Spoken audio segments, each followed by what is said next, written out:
Olá pessoal, bem, dando continuidade ao nosso assunto de lógica modal, vamos agora passar para uma segunda lista que tem o mesmo assunto do campo da lógica modal, né, do mesmo sistema lógico, só que agora a gente vai trabalhar com as demonstrações. Assim como a gente viu métodos de demonstração utilizados no sistema da lógica proposicional, vimos dedução natural aplicada à lógica de predicados, vamos ver agora como fazer demonstrações no sistema da lógica modal, ok? Então vamos passar para os nossos slides, ou melhor, para a nossa lista, e aí vamos para a nossa primeira questão. A primeira questão ela diz o seguinte: demonstre os seguintes teoremas e princípios da lógica modal alética. Aqui nós vamos ver o passo a passo de como é que acontece a demonstração, e é interessante que você lembre de assuntos que foram tratados em sala de aula, como por exemplo a ideia de mundos possíveis, que vai ser abordado aqui nesse exercício também. Então nós temos aqui um primeiro teorema, né, um primeiro argumento, e a nossa ideia é demonstrar esse teorema.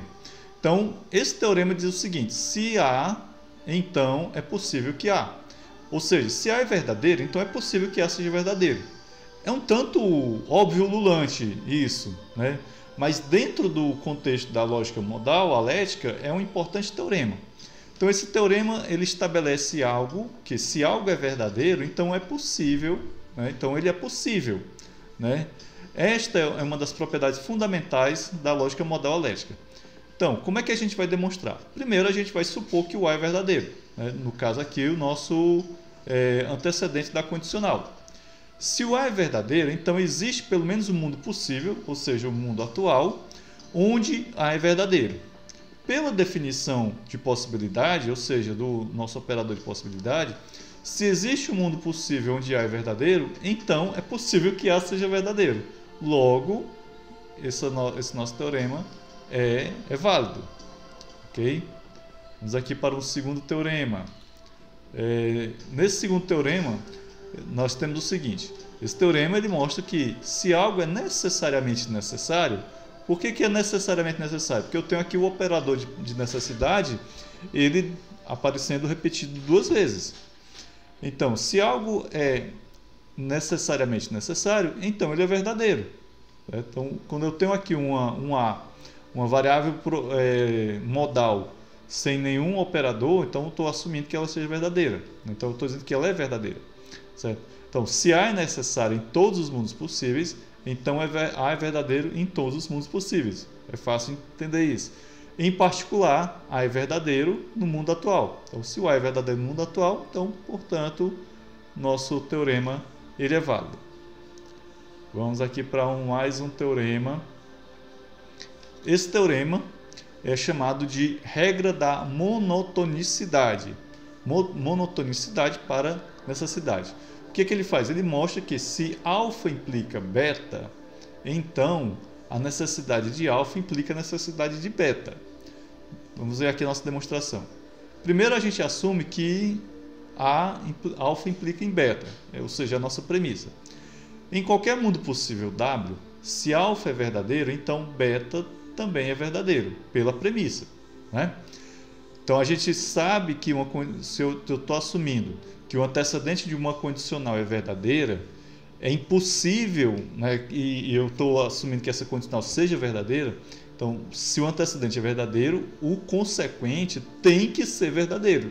Isso foi algo que a gente discutiu no início da disciplina, quando eu apresentei para vocês a semântica do conectivo da condicional. Certo? Então, se é necessário que alfa é verdadeiro, então alfa é verdadeiro em todos os mundos possíveis. Certo? Logo, beta também deve ser verdadeiro em todos esses mundos. Portanto, é necessário que beta também seja verdadeiro. Assim sendo, se é necessário que alfa seja verdadeiro, então é necessário que beta seja verdadeiro. Ou seja, aqui nós temos nossa regra bem bonitinha, bem detalhadazinha. Ok? Bom, vamos aqui a mais um. né? Essa daqui é a definição dual de necessidade em termos de possibilidade. Então, o que é que nós temos aqui? O primeiro item, né, necessário que alfa, significa que A é verdadeiro em todos os mundos possíveis, certo? Já uma vez que é necessário que A. É possível que não há, significa que existe pelo menos um mundo possível onde não há é verdadeiro, certo? Então vejam bem, aqui nós temos uma bicondicional, né? Vamos voltar aqui um pouquinho antes da gente avançar mais. Nós temos uma bicondicional que, né, como a gente sabe, a bicondicional é uma via de mão dupla. Isso também já foi bastante discutido em sala de aula, né? Vocês sabem o que eu estou querendo dizer com isso. Então, não é necessário que não há, significa que não existe nenhum mundo possível onde não há é verdadeiro. Então, é isso que essa construção aqui está dizendo, é que não existe nenhum mundo possível onde não é verdadeiro. Isso equivale a dizer que A é verdadeiro em todos os mundos possíveis. Portanto, né, a nossa bicondicional ela é válida. Ok? Vamos aqui a demonstração de um axioma, né? Então, esse é o axioma 5 da lógica modal, também conhecido como axioma da consciência negativa. Vejam bem, o axioma é esse daqui tudo, em que eu estou dizendo que é possível que A seja necessário. Se é possível que A seja necessário, então A é necessário, né? É necessário que A, certo? Suponha que existe um mundo possível onde A é necessário, certo? Então é isso que eu estou querendo dizer com essa construção. Nesse mundo possível W, A é verdadeiro em todos os mundos acessíveis a W. Lembremos do conceito de acessibilidade de mundos possíveis que a gente trabalhou em sala de aula também. Pela propriedade euclidiana dos mundos possíveis, se W' é acessível ao mundo atual, então todos os mundos acessíveis a W' também são acessíveis ao mundo atual. Logo, A é verdadeiro em todos os mundos acessíveis ao mundo atual. Portanto, é necessário que A. Então, a nossa conclusão ela é verdadeira, né? Ou melhor, está demonstrado o nosso axioma. Temos aqui um outro axioma, axioma 4 da lógica modal, também conhecido como axioma da introspecção positiva. Nós temos que, se é necessário que A, então é necessário que necessariamente A seja verdadeiro, né? Essa construção aqui a gente já viu numa questão anterior, né? Necessário que A seja necessário. É necessariamente necessário A. Tem uma certa cacofonia, né? Bem, suponha que A seja necessário, ou seja, A é verdadeiro em todos os mundos possíveis. Em qualquer mundo possível W, A é verdadeiro em todos os mundos acessíveis a W. Okay? Pela transitividade da relação de acessibilidade, se W' é acessível, então W, né, a W, então é verdadeiro em todos os mundos acessíveis a W'. Isso significa que é necessário que A é verdadeiro em todos os mundos possíveis. Portanto, é necessariamente necessário que A. Certo? Bem, fim dessa primeira questão, nós agora vamos para a segunda questão, em que nós iremos utilizar árvores modais para provar os seguintes raciocínios modais alégicos. Na primeira questão, nós fizemos as demonstrações utilizando não árvores modais, nós utilizamos o quê? A argumentação mesmo, né? Construindo o desenvolvimento de um argumento lógico, né, devidamente encadeado. Então, o que é que nós vamos fazer aqui? Nós temos aqui um argumento, né?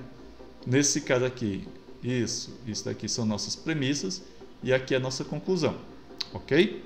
Então, o que é que a gente vai fazer inicialmente? Vamos colocar nossas premissas uma abaixo da outra e vamos negar a conclusão. Lembre-se, esse método é semelhante ao método tabulo analítico que a gente viu nas aulas de lógica proposicional. E vocês devem lembrar que o tabulo analítico era um método por refutação, ou seja, inicialmente nós precisamos assumir a negação da nossa conclusão. Porque lá na frente, se o nosso argumento for válido, então a gente vai encontrar uma contradição. Se nós não encontrarmos essa contradição, significa que o argumento não é válido, porque a gente acabou assumindo que a negação da conclusão é verdadeira e a gente não encontrou nenhuma conclusão. Aliás, nenhuma contradição, ok? Pronto. Então, dito isso, passemos adiante. Essa primeira etapa aqui, nas linhas 1, 2 e 3, foi simplesmente a preparação da nossa árvore, certo? Então, a partir da definição da dual, né, nós pegamos aqui a linha 3 e fazemos a dual dela. Ou seja, a negação, como eu falei em sala de aula, a negação da necessidade é a possibilidade e a nossa variável modal negada, certo? Isso daqui a gente viu em sala de aula, ok? E aí a gente faz a necessitação da linha 1, né? Que é basicamente você remove o operador de necessidade, né? E atribui, né? Ou seja, começa a lidar com um mundo possível W1, certo? Nesse caso aqui, né?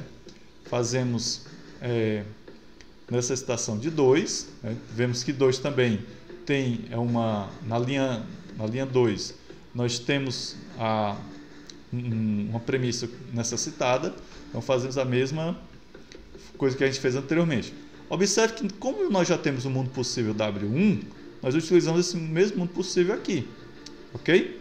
Bem, na linha 7 nós aplicamos a regra da possibilidade, a linha 4, né? Ou seja, a gente elimina o operador modal da possibilidade, certo?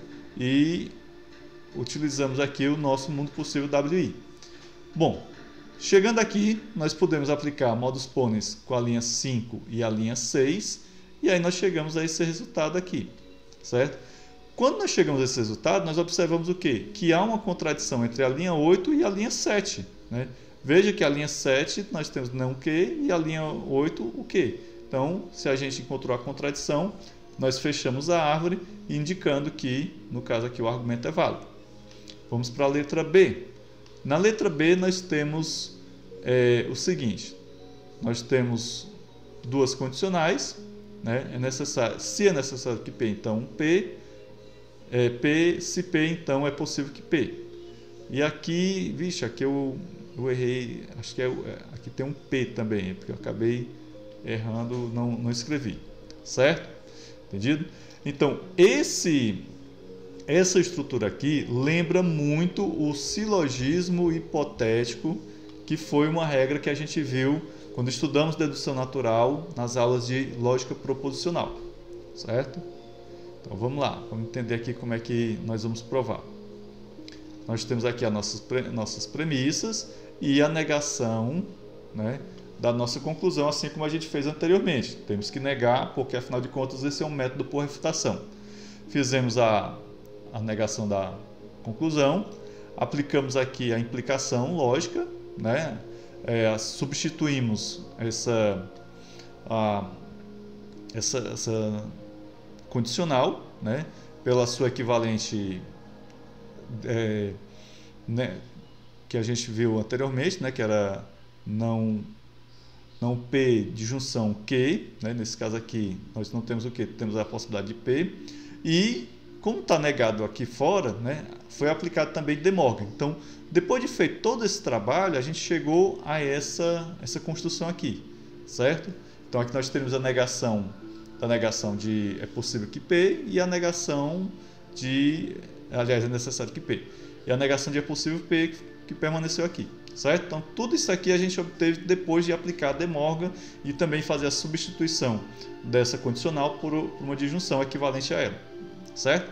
Bem, feito isso, fazemos o que a gente chama aqui de decomposição, mas na verdade também pode ser chamado de regra da simplificação, e semelhante à regra de simplificação que a gente viu na dedução natural. Aplicamos a linha 4 duas vezes e obtemos esses resultados aqui. Bom, uma vez obtidos esses resultados, o que a gente pode fazer? Pegamos aqui a linha 1 e a linha 5, vamos ver que é a linha 1. Linha 1 é uma condicional, né? E aplicamos modus ponens e obtemos o P. Tivemos o P, né? Aqui na linha 8, nós aplicamos novamente modus ponens, utilizando a linha 7 e a linha 2 e acabamos obtendo é possível que P. Só que aqui na linha 8 nós temos é possível que P e na linha 6 nós temos não é possível que P. Ou seja, achamos a nossa contradição. Dito isso, se achamos a nossa contradição na linha 6 e na linha 8, a árvore fecha e confirma a validade do nosso argumento. Certo? Letra C. Na letra C temos mais um argumento bem interessante, né? É necessário que P conjunção Q, então necessário que P e conjunção necessário que Q. Certo? Temos aqui uma única premissa, né? A nossa conclusão vai ser negada. Uma vez que a gente nega a nossa conclusão, aplicamos De Morgan na linha 2, né? Pela definição dual, a gente chega a esse resultado aqui. Lembre-se que essa dualidade é simplesmente a negação, digamos assim, entrando, né, mais na fórmula, ok? Então vamos lá, continuamos aqui. Bom, nesse caso aqui, o que é que vai acontecer? Nós temos que a nossa árvore ela vai apresentar uma bifurcação. Por quê? Porque como nós temos aqui uma disjunção, né, de acordo com... Lembre-se de uma regra que nós utilizamos no tabuleiro analítico, né? Quando era uma regra beta para as fórmulas marcadas com T, uma disjunção marcada com T. Então a gente sabe que uma disjunção que é verdadeira, ela é verdadeira ou se um disjuntivo é verdadeiro ou se o outro disjuntivo é verdadeiro. Então dá uma ideia de que de bifurcação, que é o que está acontecendo aqui, certo? Então por isso que a nossa árvore agora tem dois ramos. Eu tenho esse ramo da esquerda para esse disjuntivo aqui e esse ramo da direita para esse outro disjuntivo aqui, certo? Fazendo a disjunção na linha 4, nós obtemos isso daqui, né? Aplicando a regra da decomposição na linha 5, né? Observe que a linha 5 é uma conjunção. Quando eu falar a regra da decomposição ou regra da simplificação, acabam sendo sinônimos, certo? E aí nós temos aqui um mundo possível W1, assim também no nosso outro ramo, mundo possível W1. Aplicamos a regra da possibilidade na linha 6, aí chegamos a não P, a mesma coisa, a regra da possibilidade na linha 6, e acabamos obtendo um não Q, e observamos que a nossa contradição foi encontrada, porque na linha 7 e na linha 8 eu tenho um não P e P. Na linha 7 e na linha 8 também do outro ramo, do ramo da direita, temos um Q e um não Q. Bom, se o nosso ramo fechou, significa o quê? Que o nosso argumento é válido. A gente já sabia que era válido previamente, porque como eu falei para vocês, essa estrutura aqui, né, ela é a mesma estrutura do silogismo hipotético. E como a lógica modal, ela é uma extensão, digamos assim, da lógica proposicional, então tudo aquilo que é válido para a lógica proposicional também é válido para cá. Nós temos uma estrutura semelhante ao silogismo hipotético, da lógica proposicional, e acaba sendo semelhante à mesma aplicação aqui na lógica modal. Ok? Vamos aqui para mais um argumento, né? Temos aqui uma condicional necessária, temos aqui o P, e aqui é necessário que seja necessário, a necessidade necessária, certo? Bem, mesma coisa, premissas e a negação da conclusão. O que é que nós vamos fazer? Nós vamos começar trabalhando com a dual da nossa negação da conclusão e obtemos esse resultado aqui, certo? Depois, aplicamos a regra da necessitação em 1, né, na linha 1 e obtivemos o mundo possível W1. Fazemos a mesma coisa na linha 2 e obtivemos essa PW1, certo? Veja que a linha 2, né, certo? Beleza? E aí, regra da possibilidade na linha 4, veja que na linha 4 nós temos dois operadores de possibilidade, né? A gente elimina um com a aplicação da regra da possibilidade e depois a gente faz modus ponens com a linha 5 e a linha 6 e obtivemos o Q, certo? Aí a regra da possibilidade na linha 7 e a gente obtém não Q e o mundo possível W1. Ora, não Q e Q, chegamos à nossa conclusão, aliás, nossa contradição, e assim a nossa árvore fecha e a gente confirma a validade do argumento. Bom, gente, antes da gente passar para o encerramento dessa dessa resolução, aliás, a resolução a lista já encerrou, né? É importante nós fazermos algumas observações sobre as notações que nós utilizamos, né? Então, W1 e W2 representam os mundos possíveis. As fórmulas com mundo especificado, ou seja, PW1, indica que a fórmula é verdadeira naquele mundo, e o X indica o fechamento do ramo por contradição. Acho que ficou claro isso para vocês. As regras aplicadas, né? Regras proporcionais padrão, como por exemplo decomposição de conectivos, que é a regra, por exemplo, da simplificação, né? Regras modais específicas para a necessidade e para a possibilidade, ou seja, regra da necessitação e regra da possibilidade. Regras essas que a gente viu em sala de aula. E uma estratégia de prova que a gente adotou foi a seguinte: a gente começa negando a conclusão, aplicamos as regras sistematicamente e buscamos contradições em cada ramo. Se todos os ramos fecham, então significa que o argumento é válido. Ok? Bom, dito isso, é interessante que nós também façamos um pequeno comentário, um breve comentário, a respeito de como é que esse assunto ele é contextualizado dentro aliás, para a ciência da computação, né? Então, a lógica modal, ela, especialmente quando apresentada a estudantes de ciência da computação no primeiro período, ela tem um papel na formação do pensamento computacional e no desenvolvimento de várias habilidades essenciais para a área, como por exemplo, né, a lógica modal ela é fundamental para compreender conceitos de verificação formal de programas, né, é utilizada em linguagens de especificação formal como a Temporal Logic of Action, né, serve como base para entender lógicas temporais amplamente usadas na verificação de software. Lógica temporal é um campo da lógica modal, auxilia no desenvolvimento de sistemas de segurança e autenticação entre modalidades, como necessário e possível, que são importantíssimos, né?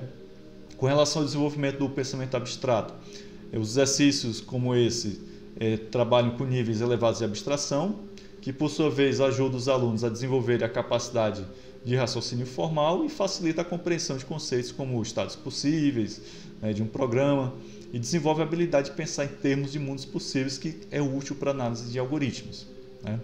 Outras habilidades desenvolvidas, né, o raciocínio dedutivo, fundamental para debug e análise de código, pensamento sistemático, essencial para o desenvolvimento de software, a capacidade de prova formal, que é importante para a verificação de algoritmos, e abstração, que é uma habilidade crucial para o design de sistemas, né? E, por fim, o rigor lógico, que é muito importante para a programação correta, né?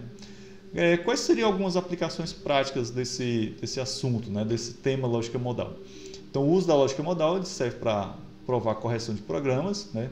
Na inteligência artificial é utilizado para fundamentar sistemas de raciocínio automático. Em banco de dados, modelagem de consultas e restrições de integridade. Na área de sistemas distribuídos, raciocínio sobre estados globais e locais. E na criptografia, a fundamentação de protocolos de segurança, né? Com relação à importância na formação profissional, nós podemos dizer que o estudo da lógica modal ele desenvolve precisão no pensamento e na comunicação, melhora a capacidade de análise de problemas complexos, fornece ferramentas para verificação formal de sistemas e auxilia na compreensão de especificações formais, o que, por sua vez, facilita a aprendizagem de novas tecnologias e novos paradigmas, certo? Então, a lógica modal, ela aparentemente abstrata, ela tem conexões profundas e relevantes com diversos aspectos da ciência da computação, e exercícios como esses não são apenas exercícios matemáticos, mas ferramentas para desenvolver habilidades essenciais para os futuros profissionais da área. Dessa forma, a gente conclui por aqui e até a próxima lista. Até mais!